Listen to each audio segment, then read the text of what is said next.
Dr. Nick from the Joint in Rome. We're going to talk about using the exercise ball to help with lower back pain. So basically what we're trying to accomplish by using the ball is when the stomach muscles get weak, it allows the low back to kind of hyperextend, which puts a lot of pressure on the lower back. So by using the exercise ball to strengthen the core, our goal is to pull the pelvis under and take some pressure off of the low back. So the way we do that is, this is a 65 centimeter exercise ball, and I keep it a little on the soft side because when I sit on it, I actually want to sit a little bit in the front of it.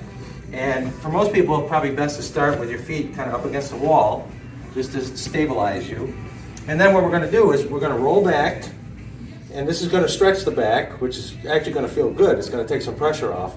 But then what we're going to do is, without pulling on the head, we're going to kind of roll it and come on up this way. So this way we activate the stomach muscles, and we want to do as many repetitions as we can. So I always tell patients, if you want, you can put this thing in front of the TV, do it while you're watching TV, and you can't overdo it, which means you can do these exercises every day, but the goal is to do as many as you can, take a break.